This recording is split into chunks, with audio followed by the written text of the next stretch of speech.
공부할 차례입니다. 우리 이영국 선교사님 과정이 빠지고 수요일날 우리 황 권사님 나오셔서 할렐루야 너무 감사합니다.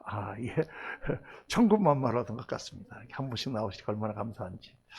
우리 정장로님네 이렇게 잠깐 출타하시는 바람에 안 나고 하니까 또 썰렁할 것 같았는데 이렇게 나와주셔서 너무 감사합니다.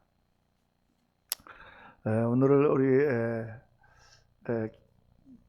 탕자의 비유를 우리 묵상하는데 우리 말씀을 먼저 읽겠습니다. 누가복음 15장 11절에서부터 24절 우리 한 절씩 교독하겠습니다. 제가 한 절 읽고 여러분 한 절 읽고 교대로 읽습니다. 또 이르시되 어떤 사람에게 두 아들이 있는데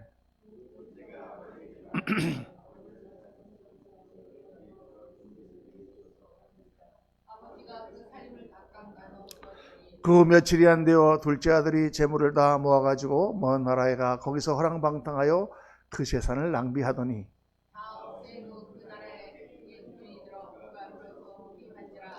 가서 그 나라 백성 중 한 사람에게 붙여 사니 그가 그를 들로 보내어 돼지를 치게 하였는데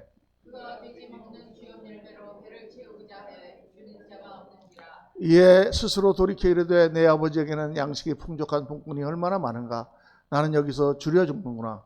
내가 일어나 아버지께 가서 이르기를 아버지에게 내가 하늘과 아버지께 죄를 지금부터는 아버지의 아들이라 일컬음을 감당하지 못하겠나이다.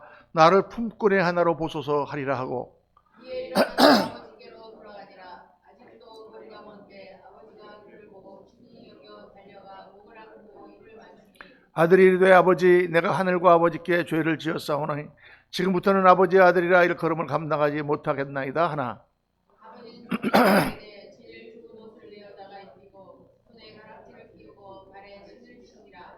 그리고 살찐 송아지를 끌어다가 잡으라. 우리가 먹고 즐기자.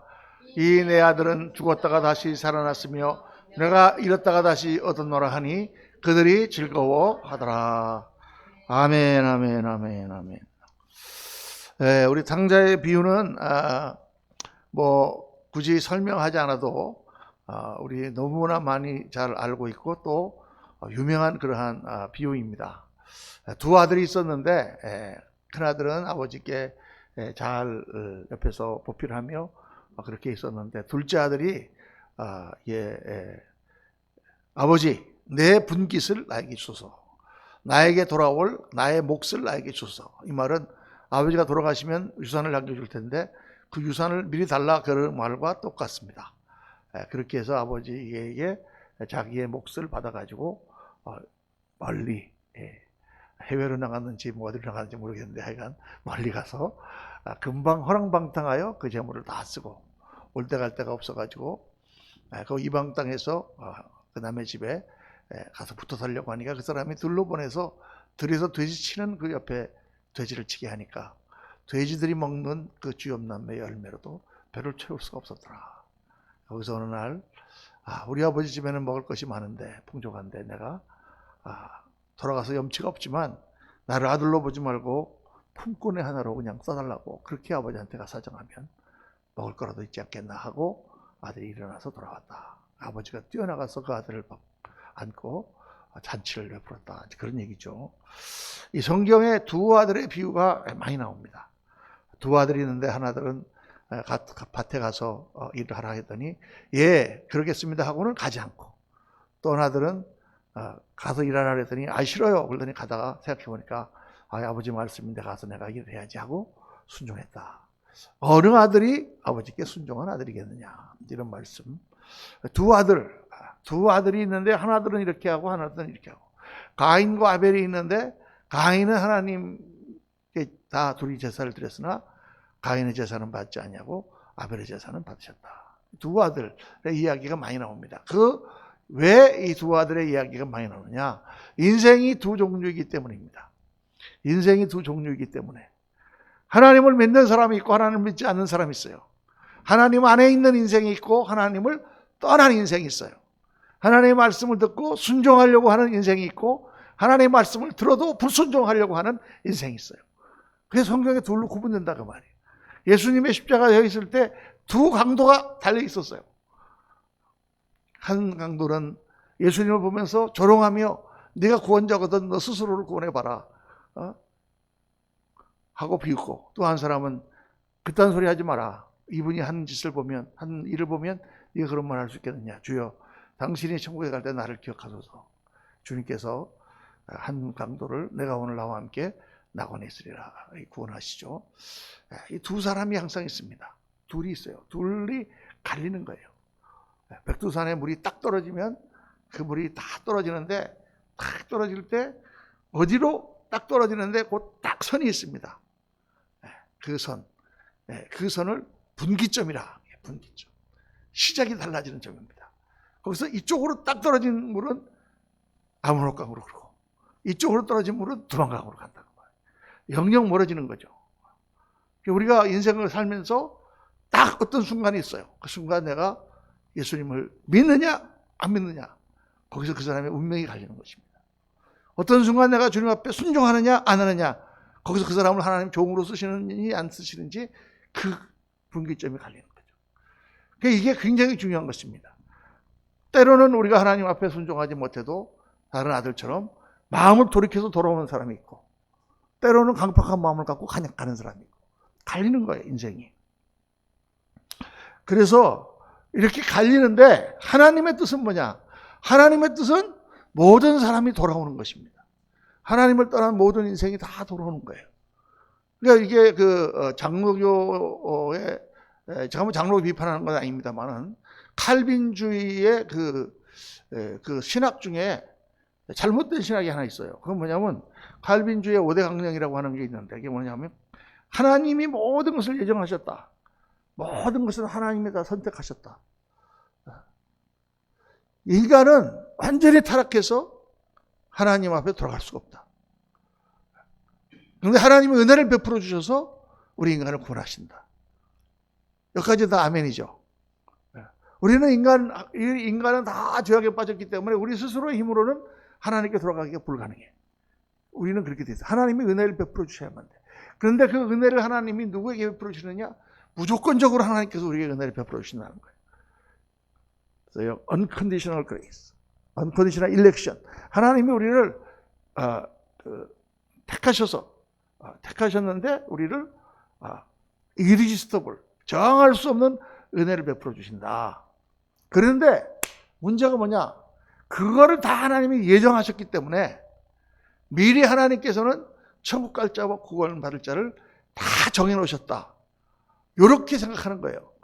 그런데 그거는 성경 전체를 볼 때 좀 맞지 않아요. 물론 하나님은 그렇게 하셨을지 몰라.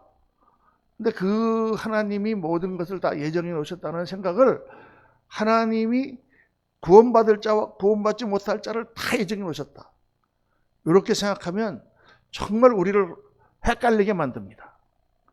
코로나를 주신 분이 누구예요? 내가 어제 너무 지나가다가 발더미에 걸려갖고 코를 깼는데 누가 그렇게 한 거예요? 누가 했죠? 술주정뱅이가 지나가다가 그걸 넘어갖고 와서 애를 치어서 죽였는데 누가 했죠? 하나님이 하셨나?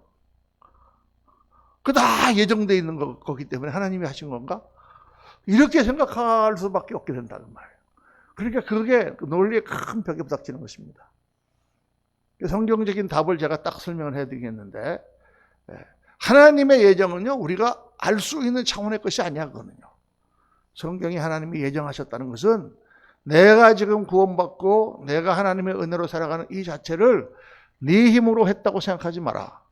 하나님이 네가 태어나기 전부터 너를 아셨고 하나님이 너를 미리 택하셨기 때문에 네가 그런 은혜를 받은 것이다. 이렇게만 말씀하고 있지, 하나님께서 지옥 갈 사람을 다 정해놨다, 이게 성경에 나오지 않습니다. 성경은 오히려 뭐라고 말씀하고 있느냐? 하나님은 모든 사람이 구원을 받으며 모든 사람이 진리를 아는데 이르기를 원하시느니라. 할렐루야. 이게 하나님이 원하시는 거죠. 우리는 이렇게 이해를 해야 되는 것입니다. 어떤 사람이 정말 하나님께서 그를 궁지에 몰아넣으시고 그에게 은혜를 베푸시고 사랑을 베푸시고 온갖 하나님의 역사를 다 보여주셨는데도 끝까지 마음을 강팍하게 해서 하나님을 안 믿었다. 그래갖고 지옥에 갔다. 그럼 그 사람 지옥 간 건 누구 책임입니까? 그 사람 책임이죠. 근데 하나님이 창세전에 그 사람은 지옥 가기로 예정해 놓으셨다. 그래서 그 사람 지옥 갔다. 이렇게 생각하면 안 돼요, 여러분. 그러면 성경 자체가 안 되는 거예요. 우리가 하나님의 선하심 자체를 그거를 우리가 인정할 수가 없는 것입니다. 그래서 하나님의 뜻은요, 모든 사람이 구원을 받으며 진리라는 데 이르기를 원하시는 거예요. 그래서 오늘 이 탕자의 비유를 이렇게 그냥 감성적으로 하나님 우리를 사랑하셔서 우리가 죄를 짓고 멀리 가서 방탕한 아들이 왔는데도 그냥 끌어안아 주셨네 감사합니다 하고 눈물만 흘리는 감성적으로 볼 게 아니라 이 탕자의 비유를 약간 우리가 오늘 논리적으로 약간 한번 신학적으로 한번 살펴보자 말이에요. 이게 굉장히 중요한 부분입니다. 자, 첫째로 아버지는 떠나는 아들을 잡지 않았습니다. 그러니까 인간이 하나님을 거역하고 죄를 범하려고 할 때 하나님은 잡지 않으신다고 말이죠. 왜? 사람을 인격체로 만드셨기 때문에. 인격체라는 건 뭐냐면 자기의 뜻을 가지고 자기가 하는 거예요. 여러분, 아이가 어릴 때는 어린아이가 아직 아무것도 모르니까 부모가 강제로 안 돼! 그렇게 하면 안 돼! 그렇게 하면 안 돼! 하고 야단을 막 칩니다. 그래서 강제로 아이를 막 야단치고 막 그래가지고 아이를 길을 인도하죠. 그런데 아이를 인격적으로 가르친다. 인격적으로 가르친다는 건 무슨 뜻이에요? 그 아이에게 강제로 그렇게 하는 것보다 될 수 있으면, 가능하면 그 아이가 깨달을 수 있도록 잘 설득해서 논리적으로 설명해서 야, 그래도 이렇게 하는 게 좋지 않겠니? 너가 이렇게 공부를 안 하면 네가 어떻게 되겠니? 네가 학교에도 떨어지고 그러니까 대학교도 못 가고 그러면 너는 어떻게 되겠니? 그러면 너는 결국 그냥 길에서 아무 일이나 하고 그렇게 되지 않겠니? 그렇지만 공부를 잘하면 이렇게 하고 네가 정말 좋은 사람이 되고 훌륭한 사람이 되지 않겠니? 이렇게 설명해서 애들이 그걸 알아듣고 어머니 알겠습니다. 제가 오늘부터는 공부를 열심히 하겠습니다. 이렇게 하면 얼마나 좋을까? 그럼 세상에 교육이 쉽지 않겠어요? 그런데 그렇게 안 된다고 말이에요. 그렇게 안 돼. 그렇게 되려면은 그렇게 되는 거를 뭐가 들었다고 그래요, 우리가? 철이 들었다 그래. 철이 들었다. 철이 들면 그 말이 깨달아지는데 철이 들기 전에는 베라벨 말을 다 하고 설득을 해도 애들이 말을 안 듣습니다. 그래서 어떻게 해요? 몽둥이를 갖다 때리는 거죠. 주먹이 나올 수밖에 없지. 그건 비인격적인 교육이야. 그래도 어쩔 수 없었던 때는. 하나님이 왜 구약의 백성들에게 율법을 주셨느냐? 율법은 약간 비인격적인 교육입니다. 율법은 이렇게 해라 저렇게 해라. 딱 안 지키면 넌 죽어. 안 지키면 돌멩이 맞아. 이렇게 되는 거예요. 안 지키면 벌을 주는 거예요. 그냥 이유고 뭐고 몰라. 무조건 이렇게 하는 거예요. 법을 따라서 하는 거예요. 그러니까 법만 지키면 되는 그런 것은 아직도 어린아이 같은 거죠. 성경은 법을 지키는, 세상에서는 법만 지키면 살지만 하나님 나라는 뭐예요? 법을 지키는 데서도 초월해서 그보다 더 하나님의 마음을 깨닫고 내가 정말 해야 될 도리를 다 하는 것을 성경이 무수히 가르치고 있죠. 그 어른이 되고 나면 법을 지키는 것으로 끝나는 게 아니다 그 말이에요. 그러니까 사랑으로 하고 정말 참된 하나님의 뜻을 따라서 하기 때문에 법을 넘어서. 그러니까 처음부터 하나님은 사람을 인격체로 만드셨어요. 우리 전도를 하다 보면 꼭 그런 질문을 해요, 사람들이. 처음부터 왜 에덴 동산을 만들 때 거기다 선악과를 두셔갖고 그걸 따먹게 했느냐. 처음부터 선악과를 안 만들었으면 아무 문제도 없지 않았겠느냐. 둘째, 선악과가 설사 이따 쳐치더라도 그놈의 뱀을 거기 못 들어오게 하면 될걸. 철조망 하나님 못 치시나? 뱀을 왜 거기 들어오게 하셔가지고 뱀 위에 인간을 꼬시게 만드셨냐 그 말이에요. 셋째, 아무리 뱀이 꼬셔도 인간이 안 넘어가는 존재로 만드시면 될걸. 왜 인간을 넘어가는 존재로 만드셔가지고 인간이 죄를 져서 하나님의 동산에 떠나게 만들었냐. 이런 질문들을 하죠. 그 질문들이 다 가능한 질문인데 여러분, 그렇게 되면 인간은 인격체가 아닙니다. 인간이 다 하나님 말씀만 듣도록 그렇게 창조되면 그건 로봇 같은 거지 자기 뜻대로 움직이는 존재가 아니에요. 우리는 로봇가 아니에요. 하나님이 말씀하시면 네 비비비비 알겠습니다 가겠습니다 이렇게 가는 게 아니라 갈까 말까 한데 하나님의 뜻이 이런데 내가 계속 가야지 이렇게 가는 거지. 우리가 그냥 하나님 말씀하셨기 때문에 자동적으로 가는 게 아니다 그 말이에요. 처음부터 인간을 하나님 그렇게 지어놓으셨어요. 그러니까 우리는 죄를 지을 자유가 있다 없다? 있어요. 죄 짓고 싶으면 지세요. 당신 자유야, 그건. 그 대신에 그 죄의 결과가 어떻게 되는가는 당신이 책임져야 돼. 이게 하나님이 우리에게 하시는 말씀이에요. 가려면 가세요. 마음대로 하세요. 놀라면 놀아라, 네가. 대신 네 결과는 네가 다 책임져야 돼. 이거를 깨닫고 이 결과가 이렇게 되는 걸 하고 깨닫고 돌아오기까지 너무 오래 걸리는 거죠.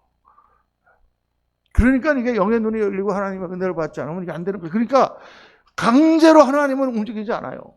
예수님이 와서 말씀하셨는데도 예수님에게 돌을 던지는 사람들이 있었어요. 난 문목사 설교를 못해갖고 사람들이 이렇게 확 강팍하게 된다 이렇게 생각하지 않습니다. 왜? 예수님이 말씀하셨는데도 그랑박한 사람들이 있었는데 그렇잖아요. 그렇죠? 예수님이 와서 하셨는데도 예수님이 십자가에 못 박는 사람들이 있었어요. 하나님이 그걸 귀 있는 자는 들을지어다. 주님께서 얼마나 말씀하셨어요. 귀 있는 자는 들을지어다. 말씀을 듣고 깨닫고 주님 앞에 돌아오는 그런 존재로 하나님이 인간을 만들어주셨다. 또 어떤 분은 그럽니다. 성경 공부를 하다 보면은 꼭 그래요. 좀 하나님께서 나한테 좀 뭔가 이렇게 보여주시면 내가 하나님을 확 믿겠는데 그거 안 보여주셔서 잘 안 믿어진다. 근데 여러분, 그걸 안 보여주셨기 때문에 안 믿어지는 걸까요? 그렇지 않아요. 실제로 그런 막 사고를 당하거나 막 그럴 때 하나님 앞에 기도합니다. 하나님 계시면 살려주세요. 그리고 하나님 낫게 해주십니다. 낫게 해주면 낫는 순간 어떻게 생각하냐면 하나님이 꼭 역사에서 하셨을까? 내가 좋은 의사를 만나서 나았지? 라고 생각을 한다고 말이에요. 인간은 표적을 봐도 믿지 못하게 돼 있어요. 표적을 보면 믿을 거라고 자기가 생각하지.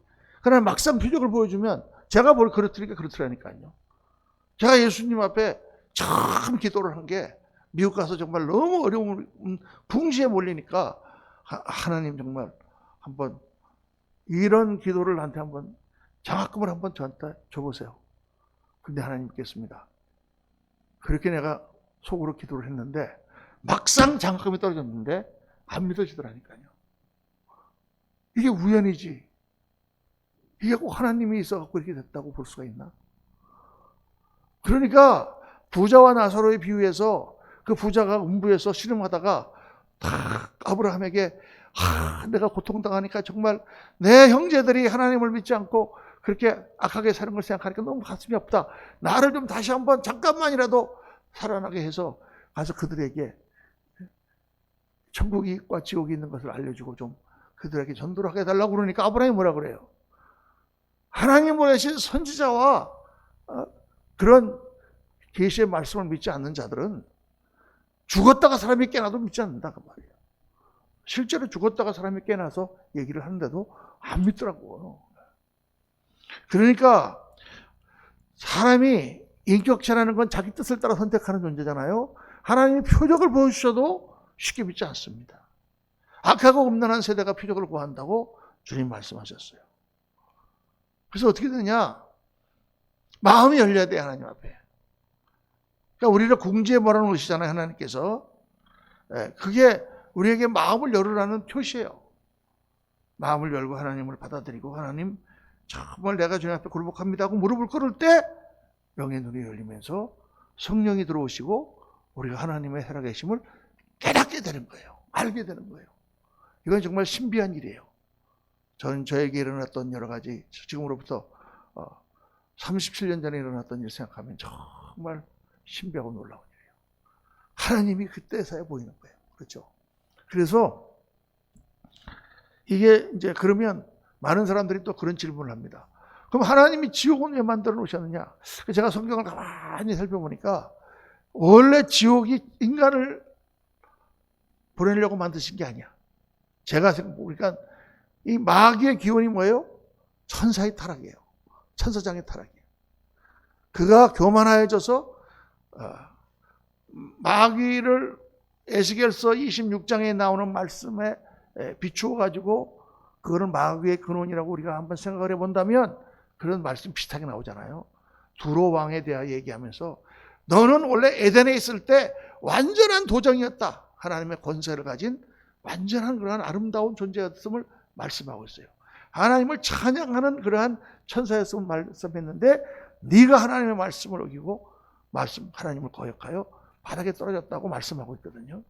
그러니까 마귀의 기교는 천사가 교만해서 나타난 거고, 지옥은 그 타락한 천사들을 심판하는 불구덩이다, 이렇게 봅니다. 그런데 거기에 누가 휩쓸려 들어가요? 마귀와의 싸움에서 이기지 못하고 마귀의 꼬임에 넘어간 사람들이 같이 휩쓸려 들어가는 거지. 그러니까 계시록에 보면은 사탄과 그 모든 자들을 위하여 준비된 불구덩이에 집어넣으라 이렇게 되어 있잖아요. 그렇죠? 그래서 정말 마귀가 들어가야 될 불구덩이에 따라 들어가는 거예요. 마귀 편이 돼가지고. 우리가 편을 잘못 쓰면, 군대에서 편을 잘못 쓰면은 다 죽잖아요. 잘 써야지 편을. 그것처럼 우리 인간의 삶을 통하여 지금도 마귀와의 전쟁이 계속되고 있습니다. 우리는 예수 그리스도를 믿고 성령을 받음으로 마귀의 권세를 이길 수 있는 힘을 얻었어요. 힘을 얻었다고 해서 자동적으로 이겨지는 게 아니에요. 계속 우리에게는 시험이 와요. 계속 우리에게는 선택의 기로가 놓이는 거예요. 이럴 것이냐 저럴 것이냐, 하나님이 기뻐하시는 뜻이 무엇이냐, 선택해야 될 기로가 오는 거야. 여기서 무엇을 선택하느냐, 엄청난 영적 싸움이 벌어지고 있는 거예요. 영적 싸움에서 이겨야죠. 이겨야 됩니다. 아무리 권해도 듣지 않는 사람은 어쩔 수 없어요. 우리가 어떻게 하겠습니까? 그래서 첫 번째 이 탕자의 비를 보면서 아버지는 떠나는 아들을 붙잡지 않았다. 자, 둘째. 그런데 이 둘째 아들에게는 찬스가 주어졌다는 거예요. 떠나는 아들을 붙잡지 않고 그냥 가버렸기 때문에 멀리 가서 그냥 망해버리고 말았다. 나가서 객지에서 고생하다가 객 죽어버렸다. 이렇게 얘기가 끝나는 게 아니라 그 아들이 공공한 궁지에 빠지게 되는 거죠. 돌이킬 수 있는 찬스, 감당하기 어려운 궁지로 그 아들을 몰아넣는다. 그때가 돌아갈 찬스인 것입니다. 우리가 인생을 살다가 다 자기 잘난 줄 알고 살아요. 자기 못났다는 사람은 아무도 없어. 못났다 그러면 되게 기분 나쁩니다. 다 잘난 줄 알고 사는데 살다가 정말 감당하지 못할 그런 자리 만나면, 그래서 겸손한 사람은 하나님 앞에 무릎 꿇죠. 하나님, 저를 불쌍히 여겨 주옵소서. 하나님은 그때 그걸 받아주시는 거죠. 그거에 안 들은 사람은 하나님을 못 만나요. 절대 못 만납니다. 제가 옛날에 한번 그 얘기했었잖아요. 그 무심 선생이라고 그 서울대학교 철학과 교수 중에 무신론 철학을 하는 사람이 있었어요. 옛날에 지금 살아계신 김영석 교수하고 단짝이었는데 1940년대에 서울대학을 다니면서 철학을 논하는데, 김영석 교수는 유실론적인 철학을 하는 사람이고 그 사람은 무신론적인 철학을 하는 사람이에요. 그래갖고 서로 간에 계속 논쟁을 하는데 이게 끝이 나질 않아. 그래서 그 무심 선생이라는 사람이 쓴 책을 내가 보니까 유실론과 무신론은 처음부터 가정이 다르다. 하나는 신이 있다라는 가정이고 하나는 신이 없다라는 가정이기 때문에 아무리 토론을 해도 절대로 같은 결론에 도달할 수가 없다. 가정이 다르기 때문에. 그렇게 써놨더라고요. 저는 처음에 예수 믿기 전에 그걸 보면서 얼마나 감명을 많이 받았는지 몰라요. 근데 그 사람이 뭐라고 그러냐, 그렇게 이제 막 하다가 6.25 전쟁이 터졌어. 6.25 전쟁이 터지니까 공산군들이 다 와서 점령해서 젊은 사람들은 죄 잡아가는 거야. 의용군으로. 그러니까 이제 이 젊은 사람들이 다 대학생들이니까 도망을 갔어요. 도망을 가다가 어디로 도망을 가다가 나중엔 도망갈 데가 없어가지고 마을 안에 있는 고목나무에 숨은 거야. 고목나무에. 딱 숨었는데 바깥에는 이제 다 괴뢰군들이 다 점령을 하고 있는 거예요. 근데 거기서 그냥 꼼짝도 못하고 물도 못 마시고 밥도 물론 못 먹고 소리도 못 내고 부시럭 소리도 못 내고 깜깜한 데서 사흘낮 사흘밤을 거기서 숨어 있었다는 거예요. 그러니까 그거 얼마나 무섭겠어요, 여러분. 나가면 죽는데. 그 안에서 한번 상상을 한번 해보세요. 그러니까 이게 하나님 살려주세요 라는 소리가 여기까지 올라오더라는 거야. 목까지. 최대 썼어요. 목구멍까지 하나님을 있으면 살려달라는 그러한 소리가 올라왔는데 그때 나는 이렇게 생각했다. 내가 만약 여기서 신에게 빈다고 하면 내가 지금까지 세웠던 나의 무신론적인 철학은 다 어떻게 될 것인가.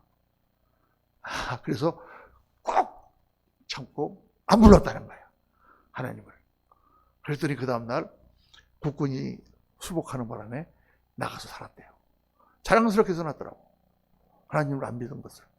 그래서 내가 참 그 당시에는 난 이거 대단한 사람이네, 멋있는 사람이네 라고 그때는 안 믿을 때니까 그렇게 생각했어요.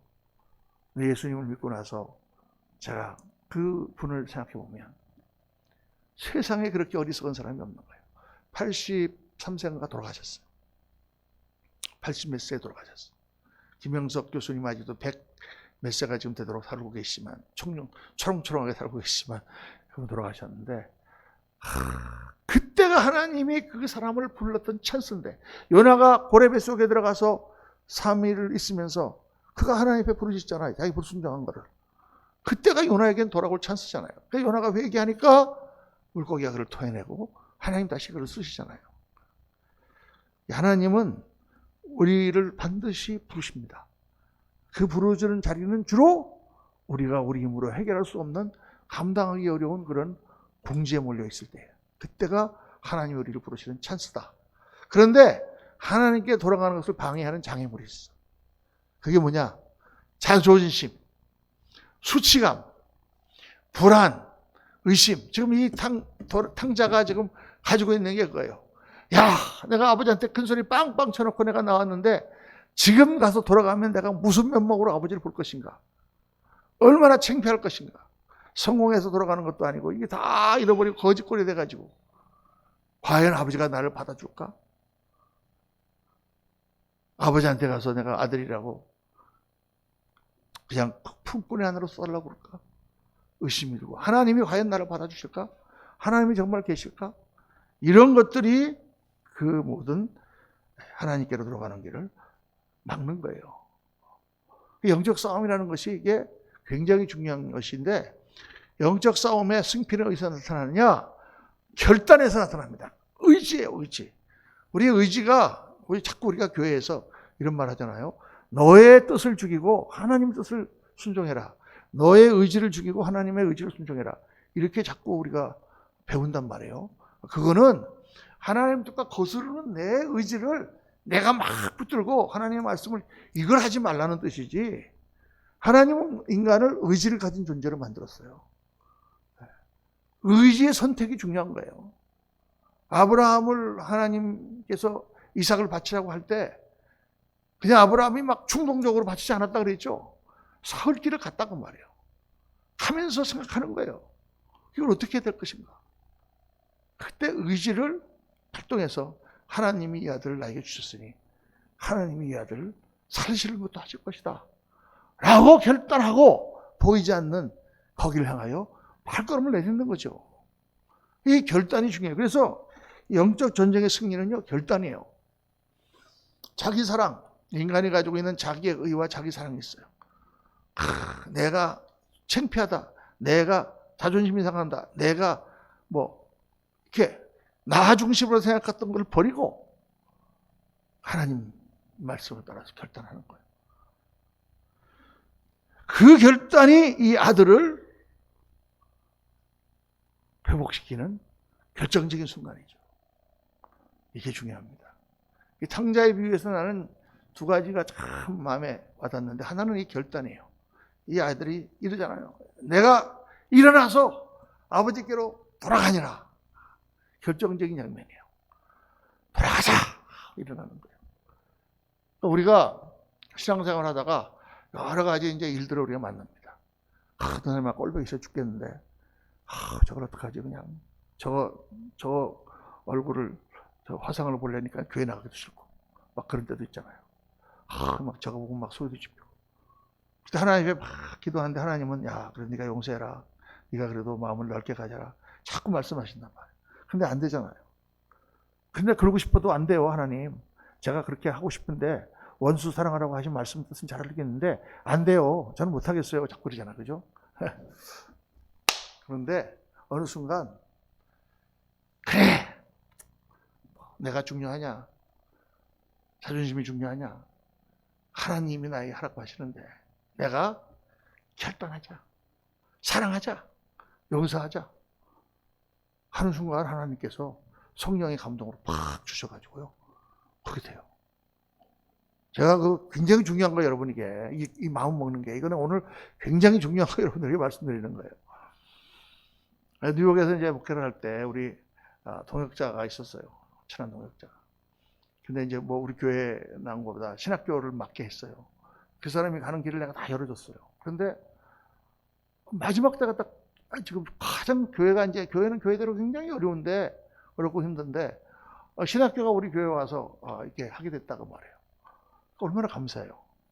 그래서 이제 그 신학교를 나보고 맡으라는 거를 제가 이제 저는 목회를 하기 때문에 못합니다 하고 이제 그 사람을 소개를 시켜줘서 신학교 확장을 하게 하고 이제 알게 됐는데 이 신학교가 교회가 아직도 문제가 그 임대료 이런 문제가 다 해결이 안 됐는데 신학교가 그냥 교회를 나가게 된 거예요. 2년인가 있었는데 나가. 근데 그걸 나한테 전혀 통보를 안 해준 거예요. 나가는 날까지. 다음 주에 나간다 그러고 통보를 안 해준 거예요. 다 자기들 의논을 벌써 몇 달 전부터 했고 다 알고 있었지. 나만 모르고 있었던 거예요. 그러니까 얼마나 배신감이 옵니까? 야, 이건 사람이 이럴 수가 있나? 내가 자기 앞을 얼마나 봐줬는데 막 이런 생각도 들고요. 별의별 생각이 다 드는 거예요. 그러면서 막 미운 생각이 막 드는 거예요. 신학교만 한다 그러면서 막 신학교에 교재가 이렇게 있잖아요. 다 카피하는 거 전부 우리 교회 카피머신 갖고 다 썼어. 그런 생각도 우리 거 말이야. 돈 한 푼도 안 내고 다 써놓고 말이야. 근데 그것 때문에 괴로워서 하나님께 기도하는데 하나님께서 딱 말씀하시는 거예요. 뭐라고 말씀하시냐면 우리 교단에 학자가 없다. 그 말씀을 딱 하시는데 그래, 학자가 없네. 사람의 성격이 급박하고 그게 자기밖에 모르는 사람 같아도 하나님께서 교단을 위해서 학자를 쓰셔야 되는데 그러고 나서 딱 가슴에 생각이 있는 게 또 생각해 보니까 그 신학교가 우리 교회 조그만 교회에 거기 걸쳐 있는 것보다는 넓은 맨하탄으로 나가는 게 훨씬 좋겠어. 우리 교회는 하나님 알아서 하시겠지. 하나님 다 뜻이 있어서 하시겠지. 그래서 제가 마음의 결단을 딱 했습니다. 그래, 내가 그 사람을 용서하고 사랑해 주자. 그 결단 딱 하나 한 거로 다 끝났어요. 하나님 어떻게 하신 줄 아십니까? 그게 10월 달에 9월 달에 나갔는데 그 다음 해 2월 달에 우리 예배당을 샀어요. 할렐루야. 그러니까 우리가 그게 딱 결단하면 하나님께서 교회가 어떻게 될까? 이거 걱정할 필요 하나도 없어. 하나님이 알아서 하시니까. 그 다음 해 예배당을 샀다니까요. 바로 그 다음에 97년도에 나가 98년도에 우리가 예배당을 샀습니다. 그러니까 그런 것들을 이렇게 쭉 돌이켜보면 우리가 하는 게 아니죠, 사실은. 근데 우리는 하나님 명령에 잘 순종해야 돼요. 하나님 개척하나 나서 개척하고 전도하라 이런 게 아니라 우리 안에 갈등이 일어나고 어려움이 생기고 할 때 하나님이 기뻐하시는 길이 있어. 누가 봐도 그게 하나님 기뻐하시는 길인데 내 자존심, 내 수치감, 내 의심 이런 게 허락하지 않아. 그때 하나님 말씀에 순종하면 그 복이 누구에게 떨어지느냐? 순종한 사람에게 떨어지는 거예요. 근데 그게 어디서 나오느냐? 결단이에요, 결단. 그래, 내가 사랑하자. 그게 그런 일이 한두 번이 아닙니다. 한두 번이 아니에요. 그러니까 그 사람, 다른 사람들 마찬가지예요. 여러 가지 마음이 맞지 않고 그러다가도 기도하고 내가 마음을 딱 먹는 순간 그래, 그 사람은 나의 형제인데 내가 내 형제가 뭐 잘못됐다고 버리겠냐? 평생 같이 가는 거지.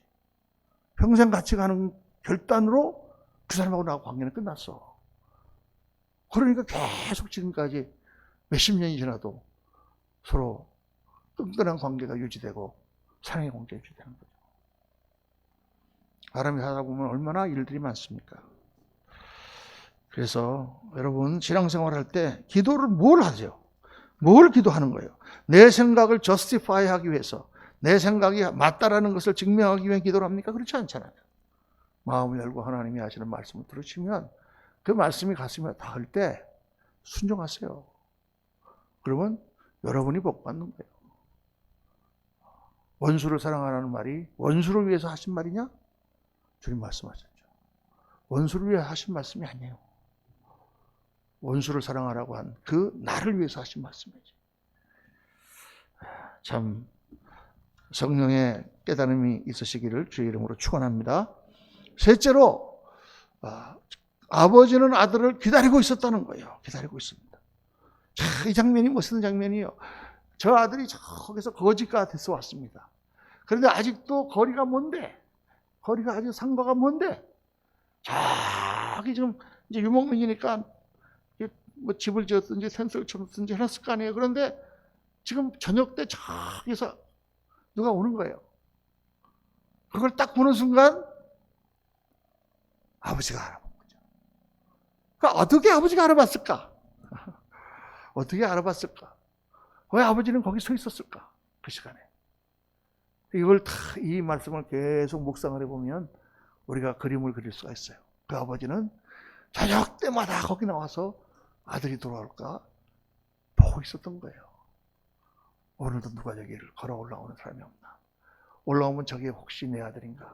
하고 보고 있었던 거예요. 그러니까 멀리서 까마득하게 보이는데 딱 보니까 저놈이 왔구나 하고 뛰어나가는 거예요. 아버지가. 이 여자 사람이 그 아버지와 그 아들의 그 거리를 다 어떻게 메우나? 그 아들이 왔을 때 정말 내가 이제 집이 보이면 내가 가서 뭐라고 얘기해야 되나? 어떻게 도망가 버리니까 숨을 깜빡하고 갔을 때의 그 모든 간격을 아버지가 와서 풀었다. 뭐 이런 말씀했습니다만은, 야, 이 아버지의 마음을 아는가 그 말이에요, 여러분. 저는 제가 마음이 아픈 게 이게 서울이나 이렇게 운전을 하고 가다 보면은 곳곳에 내거리마다는 아닌데 하여간 많이 붙어 있어요. 송혜이라는 여자아이를 찾는 거예요. 송혜이를 찾아주세요.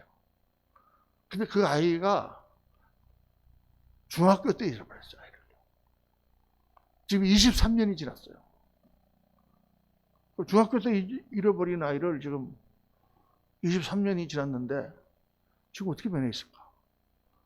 그런데 그 아버지는 포기할 수가 없는 거예요. 그 플랜카드를 거기다 붙이려고 정말 얼마나 돈이 많이 들었을까? 제가 처음에 한국에서 왔을 때 이렇게 운전을 하러 가다 보니까 저기 어디 신림동 가는 데도 붙어 있고 또 저기 어디 가는 데도 붙어 있고 그래서 이 사람 마음이 아프겠구나. 경부고속도로 들어가는 데도 어디 붙어 있었어. 그래갖고 아이고. 그런데 그게 계속 뛰어도 또 다른 데 붙어 있고 또 다른 데 붙어 있고 지금도 가면 붙어 있는 거예요. 그게. 그거 보고서 지나갈 때마다 집사람이랑 그래요. 부모 마음이 얼마나 아프면 23년 전에 잃어버린 딸을 아직도 기다리고 있는가. 옛날에 우리 아버지 아는 분이 동료인데 딸이 갑자기 납치가 됐는지 없었어요. 그랬는데 소식이 없어. 그러다가 몇 년, 10년쯤 뒤에 한 번 연락이 왔는데 아버지 난 잘 있고 갈 형편이 못 되니까 찾지 마세요. 그러고 끊어졌다는 거예요. 그런데 몇십 년이 지났는데 그 집이 이사를 못 가. 왜? 혹시라도 그 딸이 나중에 돌아오면 옛날 집을 찾아서 와야 될 거 아니야. 이사를 가버리면 어떻게 찾아올까 싶어가지고 이사를 그때 제가 그 말을 듣고 가슴이 칭칭했었는데 와보니까 그 송혜이를 보니까 마음이 너무 아파요. 그게 부모 마음이다 그 말이죠. 그래서 뛰어나가가지고 아들을 붙들고 그 아들의 손에 손가락질을 끼우고 좋은 옷을 입히고 잔치를 베푸는데 오늘 보니까 살찐 송아지를 잡아라 그랬는데 이게 언어에 보면 그 송아지를 잡아라 이렇게 돼 있어요. 그 송아지. 영어로 관사가 더가 붙어 있어요. 그 송아지. 그냥 송아지가 여러 마리도 아니에요.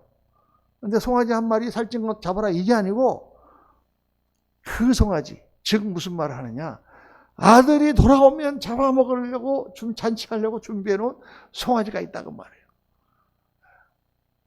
그거를 준비해 놓고 아들을 기다리고 있었다. 이 아버지의 사랑을 아는가? 오늘 우리가 하나님이 우리를 향한 마음이 어떤가를 한번 깊이 생각해 보십시오. 우리가 뭐를 해서 기쁘게 해드릴 수 있을까요? 내가 천천의 수양이나 만만의 수양을 강같이 하나님 앞에 드린다고 해서 하나님 기뻐하시겠는가? 하나님은 그 말을 순종하는 것을 제사보다 더 기뻐하신다고 말씀하시잖아요. 그겁니다. 그래서 이 첫째 아들은 뭐예요? 첫째 아들에 와가지고 여기서 잠깐 나오지만은 첫째 아들이 일 갔다가 돌아오고 보니까 막 집에서 잔치가 벌어지고 난리야. 그래서 왜냐 그랬더니 도련님이 돌아오셨습니다. 둘째가. 그냥 마음이 팍 상하는 거예요. 그래서 아버지한테 따지죠. 아버지, 아니 내가 아버지 지금까지 한 번도 떠나지도 않고 아버지랑 같이 있었는데 나를 위해서는 뭐 엽서 새끼 하나 앉았더니 저 형편없는 놈이 돌아갔다고 이 소를 잡습니까? 송아지를 잡습니까? 아버지가 뭐라 그래? 야, 너는 항상 나와 함께 있었으니까 내 것이 다 네 것이로 돼. 저놈은 죽었다가 다시 살아왔으니 얼마나 기쁘지 않느냐 이렇게 말씀하잖아요, 성경에.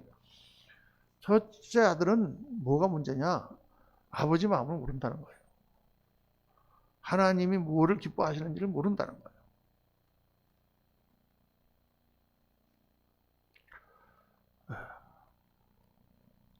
둘째는 자기의가 있어. 자기의. 나는 지금까지 아버지를 이렇게 생겼는데 이렇게 나를 몰라주느냐. 자기의. 이게 제가 이거 몇 번 얘기했죠. 신앙생활에서 제일 우리를 신앙에서 떨어뜨리게 만드는 게 바로 뭐다? 자기의다가 말이에요. 내가 한 게 있지 않냐 이게. 내가 지금까지 한 게 있지 않냐. 요게 아주 우리를 확 잡는 거예요. 그러니까 사람이 이 자기의 때문에 자기 마음이 괴롭고 문제가 생기는 거야. 우리 의가 어디 있어요, 사실? 다 하나님 앞에. 저도 뭐 목사지만 그런 마음이 안 들겠습니까? 성도들을 잘 정말 섬기고 많이 도와주고 미국에 있을 때 영주권도 내주고 그랬는데 다 뭐가 기분이 상했는지 교회를 박차고 나가면 막 내가 저한테 해준 게 얼만데 하는 생각이 막 들잖아요. 그래서 기분이 안 좋지. 그러나 하나님 앞에 기도해 보면 그게 네가 해준 거냐. 하나님이 다 하신 거지. 그래서 그걸 다 내려놔야 내 마음이 풀려. 안 그러면 내 마음이 계속 그것 때문에 볶이잖아요. 그 사람을 계속 미워할 거 아니에요. 지금 그렇지 않습니다. 하나님 앞에 다 그걸 내려놔야 돼. 날마다 내려놔야 돼. 그래서 내가 정말 늘 내 마음이 정결해야 돼요. 그래야만 목회도 할 수 있고 성도들도 사랑할 수 있고 그런 것 때문에 상처를 받지 않고 쓴뿌리가 없어지지. 그렇지 않으면 내 안에 쓴뿌리가 있어요. 여러분, 쓴뿌리가 있으면 독이 나와. 말할 때도 독이. 목사의 입에서 독이 나오면 되겠습니까? 성도들이 다 독초를 먹는데 내가 내 마음을 깨끗하게 하지 못하고 어떻게 성도들을 먹이겠어요? 내가 사랑하지 못하면서 어떻게 남한테 사랑하라고 말하겠어요? 내가 시험에 빠져서 허우적거리면서 어떻게 성도들에게 시험을 이기라고 말할 수 있겠어요? 우리가 주의 종이 돼서 하나님 나라를 섬길 때 정말 이거를 자기가 스스로 제어하지 못하는 것은 정말 다른 사람까지 다 시험에 들게 하는 그런 마찬가지다. 독소입니다. 독소. 자기의 의는 모든 문제의 근원이요 하나님 나라를 파괴하는 독소입니다. 그래서 오늘 말씀을 묵상하면서 이 아버지의 사랑과 정말 하나님 앞에 나의 의를 다 내려놓고 정말 그 은혜만이 나에게 있습니다. 하나님의 은혜만이 나에게 있습니다. 나는 정말 형편없는 죄인입니다. 라고 고백하는 그런 역사가 일어나야 됩니다. 결론을 말씀드리면 우리에게는 언제든지 돌아갈 집이 있습니다. 신앙생활의 가운데 방황할 때가 있지만 회개하고 돌이키면 주님께서 받아들여주세요. 영어로 이런 표현이 있습니다. It's never too late. Too late 그 말은 뭐예요? 너무 늦다. never too late이니까 너무 늦은 때는 없다. 언제라도 우리가 돌아갈 수 있다. 하나님께서 우리를 그렇게 붙들어 주십니다. 둘째는 당신은 하나님 아버지의 마음을 아는가. 오늘 탕자의 비유를 보면서 정말 우리가 어떻게 결단하고 어떻게 하나님께로 돌아가야 되는지 다시 한번 깊이 묵상하시는 귀한 저녁 시간 되시기를 예수님 이름으로 축원합니다.